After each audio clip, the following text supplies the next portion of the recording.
Hello good morning बच्चों, welcome back in Naina maths classes.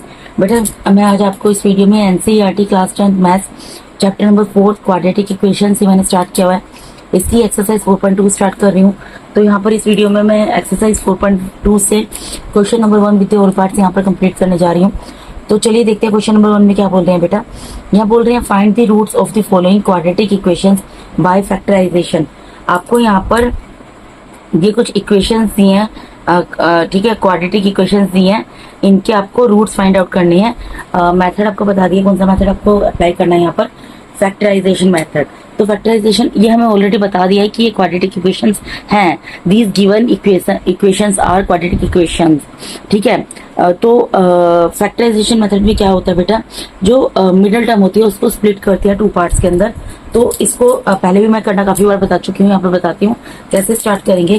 First of all इसमें हम यहाँ पर ही लिखते हैं here we need to write down the value of a as well as b as well as c. So what is the value of a here?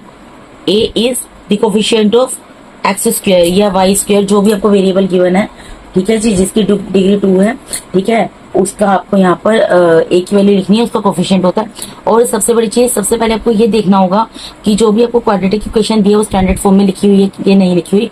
अगर in that case वो standard form में नहीं लिखी हुई तो आपको first of all उसको standard form में लिखना होगा। स्टैंडर्ड फॉर्म भी मैं बता चुकी हूँ क्या होती है। स्टैंडर्ड फॉर्म होती है जिसमें सबसे पहले हमारा वेरिएबल आता है जिसकी डिग्री 2 हो, ठीक है। उसके बाद एक टर्म आती है, सेकंड टर्म जो होती है जिसके साथ वेरिएबल हो, और थर्ड टर्म जो होती है हमारी कांस्टेंट होती है, ठीक है जी। तो यहाँ पर ये हमारा स्टैंडर्ड फॉर्म में दिया हुआ है, ठीक है जी। तो वैल्यू ऑफ ए क्या होगी, कोफिशिएंट ऑफ एक्स स्क्वायर का कोफिशिएंट अगर कुछ भी नहीं है तो 1 होगा, ठीक है जी। उसके बाद value of B is the coefficient of variable X, that is 3, ठीक है। And the value of C this is equals to -10। Third term जो कि हमारी कांस्टेंट है वो होती है वैल्यू ऑफ सी, ठीक है। इसके बाद हमें क्या करना होता है बेटा, a मल्टीप्लाई बाय सी करके देखना होता है। यानी कि a की जो भी वैल्यू आपको गिवन है, जैसे यहाँ पर 1 है और c की वैल्यू क्या है -10 है, इन दोनों को मल्टीप्लाई करेंगे तो क्या आएगा -10, ठीक है, ये आ गया। और b की वैल्यू यहाँ पर क्या है, b की वैल्यू है -3। यानी कि इसका मतलब क्या निकलता है बेटा कि आपको कोई 2 ऐसे नंबर लेने हैं इस मिडिल टर्म को स्प्लिट करने के लिए, इस क्वाड्रेटिक इक्वेशन की मिडिल टर्म को स्प्लिट करने के लिए आपको कोई ऐसे नंबर लेने हैं जिनको मल्टीप्लाई करके वो आए जो कि a और c की वैल्यू को मल्टीप्लाई करके आ रहा है, और उन्हीं 2 नंबर को आपस में प्लस या माइनस करके, ऐड या सब्ट्रैक्ट करके वो आंसर आए जो कि b की वैल्यू है, ठीक है जी। यानी कि I am to say that हमें -10 के फैक्टर करने हैं। तो -10 के फैक्टर हम क्या ले सकते हैं जिससे -3 आए। अब देखो बेटा अब 10 कैसे कैसे आता है, 10 5 2 करके भी 10 आता है, ठीक है। 5 2 करती हूँ तो मैं 10 आता है, ठीक है। अब मुझे ये देखना है कि -3 आना चाहिए। तो अब यहाँ पर माइनस कहाँ लगेगा, 5 के आगे 2 आगे के आगे लगेगा। ये क्या चीज डिसाइड करती है, ये हमारा डिसाइड करता है, जो बी के आगे साइन है वो डिसाइड करता है। यहाँ पर बी के आगे क्योंकि माइनस का साइन है, तो अब अगर मैं यहाँ पर 2 के आगे माइनस का साइन लगा दूंगी तो जब मैं 5 में से अगर मैं 2 को माइनस कर दूंगी तो मेरा आंसर क्या आ जाएगा, 3 आ जाएगा। लेकिन मुझे क्या चाहिए, -3 चाहिए। तो उसके लिए मुझे क्या करना पड़ेगा, माइनस का साइन 5 के आगे लगाना पड़ेगा और 2 के आगे प्लस का साइन लगाना पड़ेगा, जिससे कि मेरा यहाँ पर -3 आ जाएगा। यानी कि मैंने माइनस का साइन किसके आगे लगाया है बच्चे, माइनस का साइन मैंने 5 के आगे लगाया है, ठीक है जी। यानी यहाँ -10 आ गया। यानी कि ये वाली ऐसी कंडीशन है, ऐसे फैक्टर्स हैं जो मेरी दोनों रिक्वायरमेंट को फुलफिल कर रहे हैं। मेरी रिक्वायरमेंट क्या थी, मेरी रिक्वायरमेंट ये थी कि मुझे ऐसे 2 नंबर -10 मतलब ऐसे 2 नंबर लेने हैं जिनको आपस में मल्टीप्लाई करके -10 आए, ठीक है। और उन्हीं 2 नंबर को आपस में प्लस या माइनस करके वो आए जो कि बी का आंसर है। तो ठीक है, -5 और +2 लिया तो मैंने -3 भी आ गया, और -2 मल्टीप्लाई बाय 2 किया तो -10 भी आ गया। यानी कि मुझे फैक्टर पता लग गया। तो मिडिल टर्म को क्योंकि स्प्लिट करते हैं तो फर्स्ट टर्म तो एज इट इज आ जाएगी। अब यहाँ पे मिडिल टर्म यानी कि -3 को स्प्लिट किया तो क्या आया हमारा, यहाँ आया हमारा -5x + 2x, ठीक है। और -10 third term as it is रहेगी इक्वल्स टू 0। इसके बाद बेटा हमें क्या करना होता है, इसके बाद हमें क्या करना होता है, ये जो पहली 2 टर्म है इनमें कुछ कॉमन लेना होता है। उसके बाद लास्ट की 2 टर्म में से कुछ कॉमन लेना होता है, और कॉमन इस तरीके से लेना होता है कि जो 2 ब्रैकेट बनेंगे उन दोनों का आंसर सेम होना चाहिए। देखिए मैं करती हूँ तो आपको पता चल जाएगा। यहाँ पर इन दोनों में क्या कॉमन आ सकता है, एक्स आ सकता है। कॉमन हम उसी चीज को ले सकते हैं जो सबके पास होती है, ठीक है। इन दोनों में से कॉमन ले रहे हैं तो ऑब्वियसली एक्स यहाँ भी है, एक्स यहाँ भी है, इसलिए एक्स कॉमन आ जाएगा। यहाँ पर एक्स की पावर 2 थी तो 1 एक्स बाहर चला गया, अंदर कितने एक्स बच गए, 1 एक्स बच गया, माइनस का माइनस का साइन आ गया। गया, एक्स बाहर चला गया, यहाँ पर क्या बच गया 5 बच गया, वो लिख दिया। ठीक है, यहाँ पर क्या कॉमन लूंगी, प्लस का साइन कॉमन लूंगी। ठीक है, और उसके अलावा 2x और माइनस 10 में क्या कॉमन ले सकती हूँ मैं, 2 कॉमन लूंगी, क्योंकि अगर मैं 2 कॉमन लूंगी तो यहाँ पर क्या बचेगा, x बचेगा, यहाँ माइनस का साइन बचेगा, और 2 के टेबल में 10 कब आता है 5 पर। तो यही दो ब्रैकेट तो मुझे एक जैसे बनाने थे ना, तो इस तरीके से मैंने इन दोनों ब्रैकेट को एक जैसा बना दिया, इक्वल्स टू 0। अब ये जो दो ब्रैकेट आपके एक जैसे बने हैं, इनको 1 टाइम लिख देंगे, x माइनस 5 लिख दिया, और जो बाकी रिमेनिंग आपकी टर्म है x प्लस 2, इसको एक ब्रैकेट में लिख देंगे, इक्वल्स टू 0। ठीक है जी, इतनी चीज आपको समझ आ रही होगी। अब उसके बाद क्या करना है, ये जो x माइनस 5 है, इसको भी मैं एक बार इक्वल्स टू 0 लिख दूंगी, और यहाँ पर x प्लस 2 है, इसको भी मैं इक्वल्स टू 0 लिख दूंगी। तो यहाँ से मुझे x की क्या वैल्यू मिल जाएगी, अगर मैं x की वैल्यू निकालती हूँ, ये -5 है, राइट हैंड साइड में जाएगा, प्लस का 5 हो जाएगा, और यहाँ पर x की क्या वैल्यू मिलेगी मुझे, x जो x अपनी जगह पर एज इट इज रहेगा। ठीक है, और ये यहाँ पर 2 जो है प्लस में है, इधर जाएगा राइट हैंड साइड में लेफ्ट से, तो माइनस का हो जाएगा। तो x की मुझे यहाँ पर क्या वैल्यूज मिल गई, एक तो वैल्यू मिल गई मुझे 5, और एक वैल्यू मुझे मिल गई 2, और यही जो है इस पार्ट का आपका आंसर है। ठीक है जी, यहाँ पर आपको फैक्टर करने थे। ठीक है जी, रूट्स फाइंड आउट करने थे, तो आप यहाँ पे लिख सकते हो therefore x is equals to 5 and x is equals to -2 are the roots of this quadratic equation. ठीक है, मैं लिख नहीं रही हूँ बेटा, मैं इतना करके छोड़ रही हूँ, आप लिखना चाहते हैं तो उसको लिख सकते हैं। ठीक है, ये रूट्स निकल गए। अब मूव करते हैं इसके सेकंड पार्ट के ऊपर। अब देखो बेटा, मैंने आपको बता दिया कि करना क्या है। यहाँ पर हमने क्वाड्रेटिक इक्वेशन क्या दी हुई है, 2x² plus x minus 6 is equals to 0 दिया हुआ है। तो यहाँ पर भी मैं a की वैल्यू लिखूंगी। a क्या होगा, पहले सबसे चेक कर लो स्टैंडर्ड फॉर्म में है, स्टैंडर्ड फॉर्म में है, क्योंकि यहाँ पर पहले जो है जो वेरिएबल है उसकी पावर 2 यहाँ पर दी हुई है, डिग्री 2 दी हुई है इस इक्वेशन में। ठीक है, इस क्वाड्रेटिक इक्वेशन में। उसके बाद यहाँ पर वेरिएबल दिया है, उसके बाद थर्ड टर्म कांस्टेंट दिया है, इक्वल्स टू 0 दिया है। इट मीन्स कि ये जो है हमारा क्वाड्रेटिक इक्वेशन जो गिवन है वो स्टैंडर्ड फॉर्म में है। ठीक है, अब बस हमें a, b और c की वैल्यू लिखनी है। a की वैल्यू को बताया था, जो वेरिएबल जो जिसकी डिग्री 2 होती है, x² या y² जो भी वेरिएबल है जिसकी डिग्री 2 है, उसके साथ जो उसके साथ कोफिशिएंट है वो होती है a की वैल्यू। तो a की वैल्यू यहाँ पर क्या निकल गई, 2 निकल गई। b की वैल्यू क्या होगी बेटा, कोफिशिएंट ऑफ x वो 1 है, एंड c की वैल्यू क्या होगी 6। मैं कोफिशिएंट ऑफ x बोल रही हूँ, इसलिए मैं आपको एक्सप्लेन कर रही हूँ बेटा। इट्स नॉट कंपलसरी कि हर क्वेश्चन में आपको वेरिएबल x मिले, हो सकता है किसी में आपको p मिल जाए, q मिल जाए, r मिल जाए, या फिर आपको z मिल जाए, y मिल जाए। ठीक है, तो जो भी गिवन वेरिएबल है उसका कोफिशिएंट इस तरीके से लिखना होता है, ये आपको ध्यान रखना है। ठीक है, उसके बाद क्या करते हैं हम, a मल्टीप्लाई बाय c करते हैं। तो a की वैल्यू 2 है और c की वैल्यू -6 है, इन दोनों को मल्टीप्लाई करेंगे -12 आएगा, और b की वैल्यू यहाँ पर क्या है, b की वैल्यू 1 है। ठीक है, यानी कि हमें दो ऐसे नंबर चाहिए जिनको आपस में मल्टीप्लाई करके तो 12 आए, और उन्हीं दो नंबर को आपस में प्लस या माइनस करके 1 आए। तो अगर मैं 4 और मल्टीप्लाई 3 करती हूँ तो 12 आता है। ठीक है जी, अब मुझे ये देखना साइन कहाँ पर लगाना है। तो देखो यहाँ पर मैंने लिख दिया 4, यहाँ लिख दिया 3। अब मैंने आपको बोला साइन कौन सा लगाना है, किसके ऊपर डिपेंड करता है, ये डिपेंड करता है वैल्यू ऑफ b के ऊपर। यहाँ पे b की वैल्यू अगर पॉजिटिव है, ठीक है, तो जो बड़ा नंबर है वो पॉजिटिव आएगा, और छोटा नंबर यहाँ पर नेगेटिव आ जाएगा। नेगेटिव क्यों लिख रही हूँ बेटा, मैं इसलिए लिख रही हूँ क्योंकि यहाँ पर मुझे 1 चाहिए। तो अगर मैं +4 - 3 करती हूँ तो आंसर क्या आता है, 1 आता है। तो इससे मेरी रिक्वायरमेंट फुलफिल होगी, यानी कि यहाँ पर -3 हमें लेना पड़ेगा, 4 हमारा प्लस का रहेगा। ठीक है जी, तो यहाँ पर यानी कि क्या आ जाएगा, first term as it is रहेगी। मिडिल टर्म को जब मैंने स्प्लिट किया 2 पार्ट्स में तो क्या आ गया, +4x - 3x -6 is equal to 0। क्योंकि बेटा देखो, अगर मैं यहाँ -4 + 3 करती तो -1 आता, लेकिन मुझे क्या चाहिए, 1 चाहिए। तो इस b के आंसर को देखकर आपको ध्यान में रखकर यहाँ पर प्लस या माइनस का साइन लगाना पड़ेगा। ठीक है जी, उसके बाद क्या करना है, पहली 2 टर्म में से कॉमन लेना है, उसके बाद लास्ट की 2 टर्म में से कॉमन लेना है। इन दोनों में से कॉमन क्या आएगा, 2 आ जाएगा, x आ जाएगा। तो अंदर क्या बचेगा, एक x बच गया, 2 बाहर चला गया, एक 1 टाइम x बाहर चला गया, तो अंदर एक x बचा, प्लस का साइन बचा। अब 2 के टेबल में 4 कब आता है, 2 पर आता है, x तो बाहर जा चुका है, ब्रैकेट क्लोज। फिर यहाँ पर देखो, क्योंकि अब मैंने आपको बोला था ये 2 ब्रैकेट एक जैसे बनाने होते हैं, तो बच्चे यहाँ पर दोनों जगह माइनस का साइन है। तो अगर मैं माइनस का साइन कॉमन नहीं लेती हूँ तो क्या होगा, ब्रैकेट के अंदर माइनस का साइन आएगा। लेकिन मुझे तो x+2 चाहिए, तो मुझे क्या करना पड़ेगा, इसके लिए माइनस का साइन भी कॉमन लेना पड़ेगा। जिस तरीके से हम नंबर्स को या वेरिएबल्स को कॉमन लेते हैं, उसी तरीके से हम साइन को भी कॉमन ले सकते हैं। तो माइनस के साइन को कॉमन ले लिया, और उसके अलावा क्या कॉमन आ सकता है, 3 कॉमन आ सकता है। ठीक है, माइनस के साइन को कॉमन लेने से क्या होगा कि ब्रैकेट के अंदर अब जो टर्म्स मैं लिखूंगी उनके साइन चेंज हो जाएंगे। तो यहाँ पर 3 तो बाहर चला गया, और x यहाँ पर माइनस का था, ये क्या हो जाएगा, प्लस का हो जाएगा। क्यों हो जाएगा बच्चे, क्योंकि यहाँ पर माइनस का साइन कॉमन निकाल लिया मैंने। ये माइनस का 6 है, प्लस का हो जाएगा, और 3 के टेबल में 6 कब आता है, 2 पर आता है, इक्वल्स टू 0। तो यहाँ पर आप देख सकते हैं ये दोनों ब्रैकेट एक जैसे बन गए।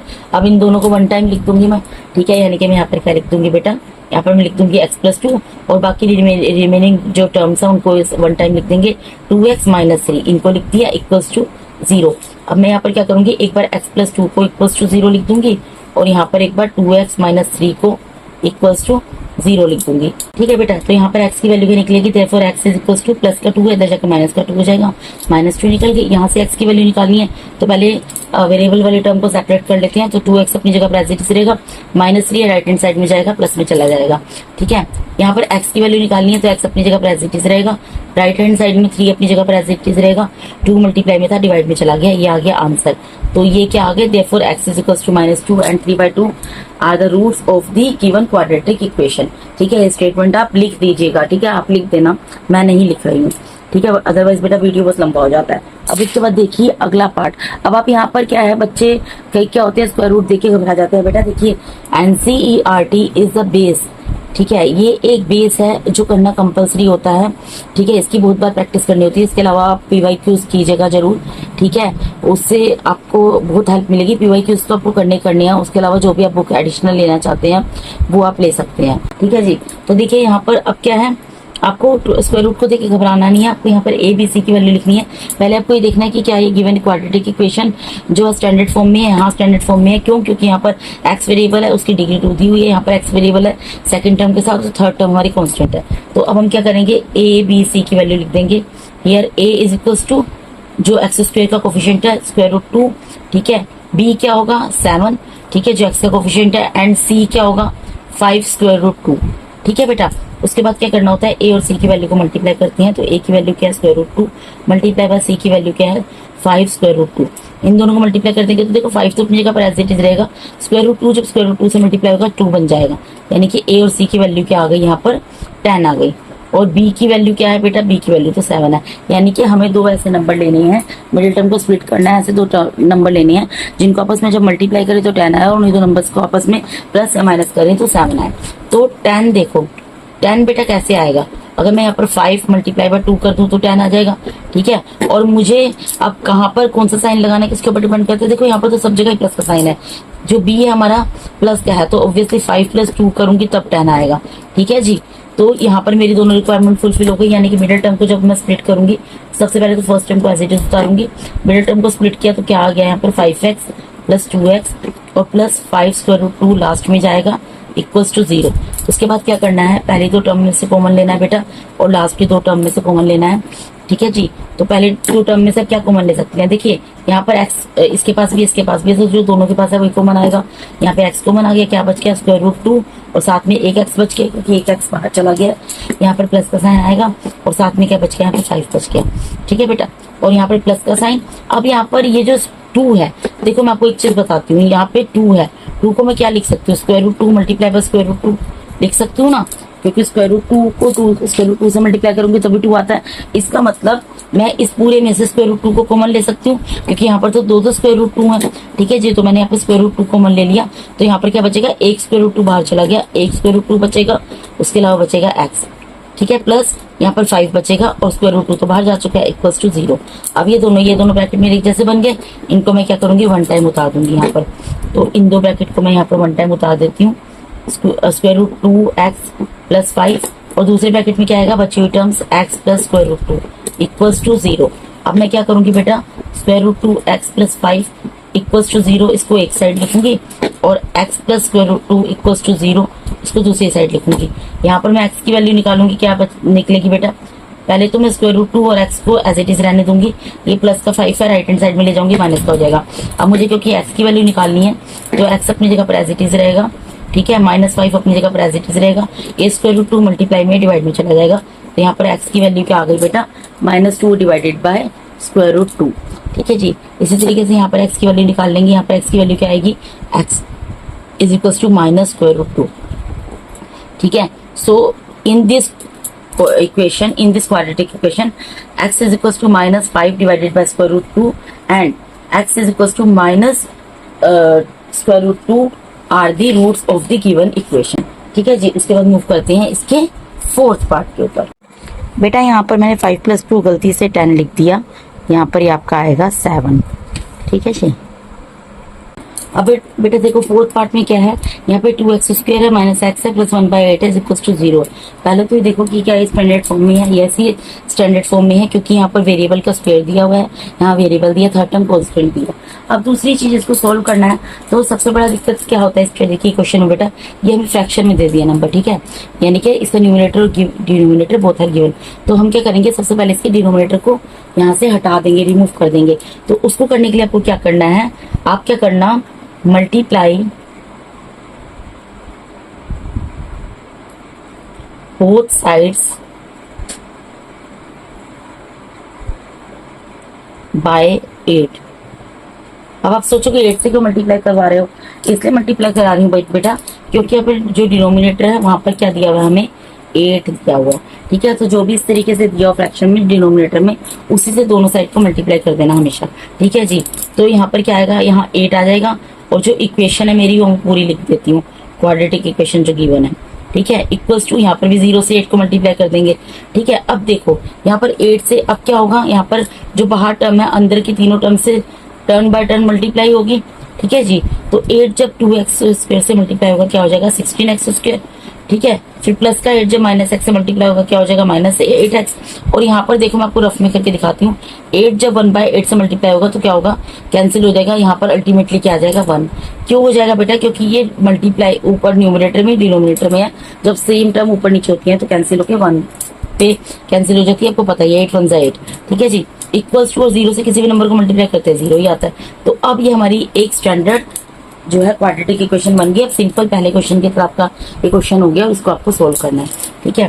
तो यहाँ पर मैं वैल्यू लिखूंगी here, a is equal to a की वैल्यू क्या होगी 16, b की वैल्यू क्या होगी, देखो x² का कोफिशिएंट a की वैल्यू, b की वैल्यू क्या होगी x का कोफिशिएंट 8 एंड c की वैल्यू क्या होगी 1। तो यहाँ पर क्या करना है, a और c को मल्टीप्लाई करेंगे, यानी a की वैल्यू 16 और c की वैल्यू 1, इन दोनों को मल्टीप्लाई किया, यहाँ पर क्या आ गया 16 और b की वैल्यू क्या है बेटा -8। यानी कि अब हमें दो ऐसे नंबर लिखने हैं जिनको आपस में मल्टीप्लाई करके तो 16 आए और उन्हीं दो नंबर को जब आपने प्लस या माइनस करें तो 8 आए। तो बेटा देखो 8 कैसे आता है, अगर मैं 4 में 4 को प्लस कर दूं तो 8 आ जाता है, और मैं 4 को 4 से मल्टीप्लाई करूं तब भी 16 आ जाता है। लेकिन मुझे यहाँ पर क्या चाहिए, -8 चाहिए। तो -8 के लिए क्या करना पड़ेगा, अगर मैं इन दोनों के आगे अगर मैं यहाँ -4 कर दूं तो -8 बन जाएगा। हमें साइन देखना होता है ना कि कौन सा लगाए, हम मिडिल टर्म को स्प्लिट कर रहे हैं, वो साइन हम हमारा कौन डिसाइड करता है, वो साइन हमारा डिसाइड करती है b की वैल्यू। यहाँ के b की वैल्यू क्योंकि 4 और 4 को प्लस करके 8 आता है, लेकिन क्योंकि हमें -8 चाहिए तो -8 कैसे आएगा, अगर हम दोनों 4 के आगे माइनस का साइन लगा देंगे तो -8 आ जाएगा। ये सब चीजें बेटा आपने छोटी क्लास में पढ़ी होंगी, तब भी मैं आपको साथ के साथ कोशिश कर रही हूँ कि छोटी छोटी चीजें बताऊं, ठीक है जी। अब देखिए उसके बाद हमारी क्वाड्रेटिक इक्वेशन यहाँ पर क्या है, 16x² -8x plus 1 is equal to 0। अब फर्स्ट टर्म तो एज इट इज रहेगी, मिडिल टर्म को स्प्लिट करना है तो किस में स्प्लिट होगी, -4x प्लस 1, थर्ड टर्म भी एज इट इज रहेगी इक्वल टू 0। अब ये पहले दो टर्म में से कॉमन लेना है और लास्ट की दो टर्म में से कॉमन लेना है। इसमें से क्या कॉमन आएगा बेटा, 4 कॉमन आएगा और x कॉमन आएगा। तो 4 के टेबल में 16 कब आता है, 4 पर आता है। 1 टाइम x बाहर चला गया, 1 टाइम x अंदर बच गया, यहाँ पर माइनस का साइन आ गया, पूरा 4x बाहर चला गया तो अंदर क्या बच गया 1, ठीक है। अब यहाँ पर 4x -1 बनाना है तो इसलिए मुझे यहाँ से माइनस का साइन कॉमन लेना पड़ेगा। अब ये तो 4x + 1 ही है तो मैं क्या कॉमन लूँ, मैं 1 कॉमन ले सकती हूँ। तो यहाँ पर क्या बन जाएगा, माइनस का साइन क्योंकि कॉमन लिया है तो ये 4x जो माइनस का था ये प्लस का हो गया और जो प्लस का 1 है ये माइनस का 1 हो गया equals to 0।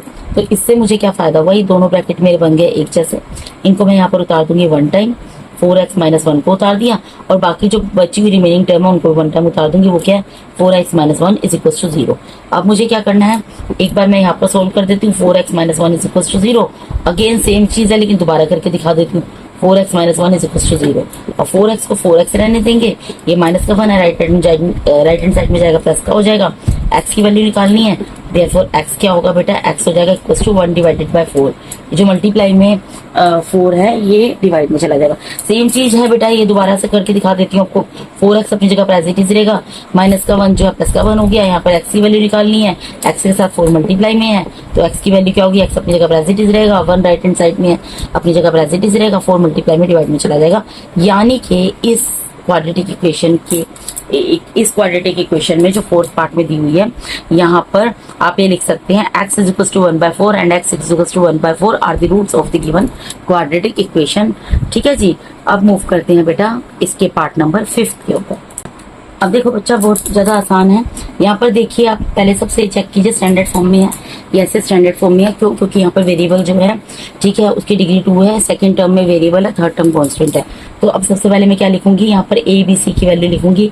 Here A is equal to 100, coefficient of X square this is 100, ठीक है, which is the value of A. B is equal to -20, coefficient of X, and c is equal to 1, constant term. उसके बाद क्या करना है, a multiply by c, यानी 100 multiply by 1, ये क्या आ गया बेटा, 100 आ गया। और b की वैल्यू क्या है हमारी, -20। इसका मतलब बेटा यहाँ पर जो a और c को मल्टीप्लाई करके आ रहा है, इसको हमें ऐसे दो नंबर में कन्वर्ट करना है जिनको मल्टीप्लाई करके तो 100 आए और उन्हीं दो नंबर को आपस में प्लस या माइनस करके 20 आए। तो बेटा अगर मैं 10 को 10 से मल्टीप्लाई कर देती हूँ तो 100 आ जाता है। ठीक है, 10 में 10 को प्लस कर दूं तो 20 आ जाता है, लेकिन यहाँ पे -20 चाहिए। मैं यहाँ पे 10 + 10 नहीं लिख सकती, मुझे यहाँ क्या लिखना पड़ेगा, -10, तब मेरे पास यहाँ पर -20 आएगा। तो यहाँ से मेरी दोनों रिक्वायरमेंट हो गई फुलफिल। ठीक है जी, यानी कि मेरे मिडल टर्म को स्प्लिट करके क्या यहाँ पर फैक्टर बनेंगे, -10x एंड -10x। तो मैं पहले एक बार आपको क्वाड्रेटिक इक्वेशन यहाँ पर उतार कर दिखा देती हूँ। वो दिए 100x² -20x + 1 is equal to 0। First term as it is रहेगी, मिडल टर्म को स्प्लिट कर रहे हैं, 10x - 10x + 1 is equal to 0। दोनों जगह माइनस का साइन आया है। उसके बाद क्या करना है, पहली दो टर्म में से कॉमन लेना है, लास्ट के दो टर्म में से कॉमन लेना है। बाकी क्वेश्चंस की तरह एकदम सेम क्वेश्चन है बच्चे।